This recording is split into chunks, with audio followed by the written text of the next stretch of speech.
देखो, किसी भी चीज को पाने की जो तलब है ना,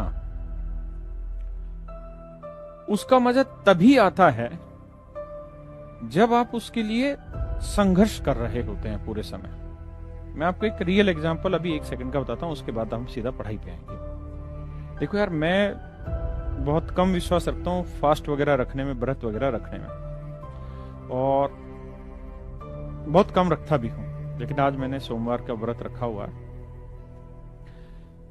सुबह से कुछ खाया नहीं है। अब ऐसा मन में आ रहा है कि बस सामने एक बार कुछ रखा मिल जाए खाने का और तुरंत खा जाना है।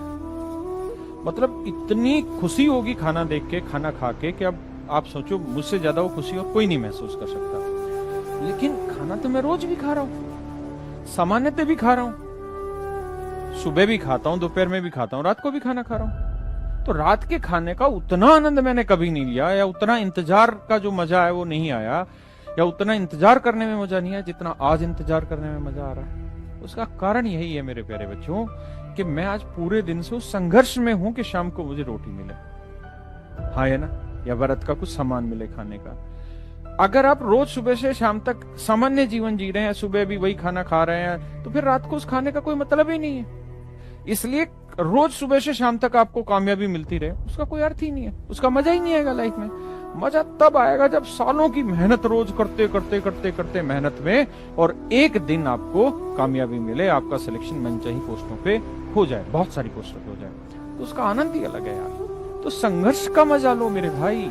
मेरे प्यारे बच्चों, इस बात पे भी ध्यान रखिए, जितना बेहतरीन तरीके से आप लड़ेंगे उतना ही बेहतरीन आपको परिणाम भी मिलेगा।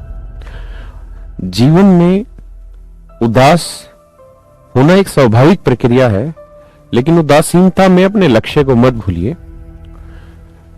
और सिलेक्शन होना ही हमारा जीवन नहीं है कि किसी गवर्नमेंट एग्जाम में हम सिलेक्शन ले ले, वही एक हमारा आखिरी पड़ाव, वही हमारा जीवन है, ऐसा भी नहीं है। जीवन में बहुत सारे और मुकाम आएंगे जहां आप सिलेक्शन लेने पर जो चीजें प्राप्त करते हो उससे भी अच्छी चीजें आप प्राप्त करेंगे।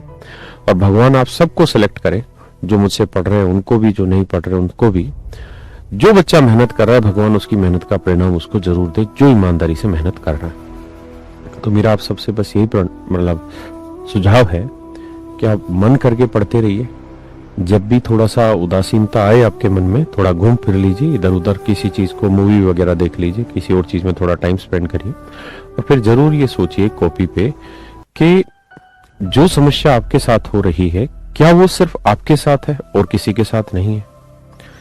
या जो परिवार की तरफ से दबाव है, या जो समाज की तरफ से दबाव है, क्या वो सिर्फ आपके ही साथ है?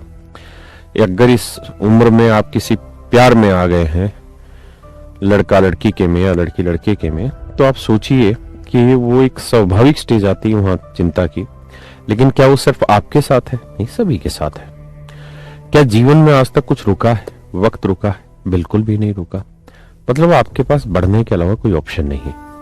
तो ऐसी स्थिति में आप कॉपी पेन लेके ये लिखें कि आपने कौन कौन सी अच्छी चीजें बाकी सबसे कर ली।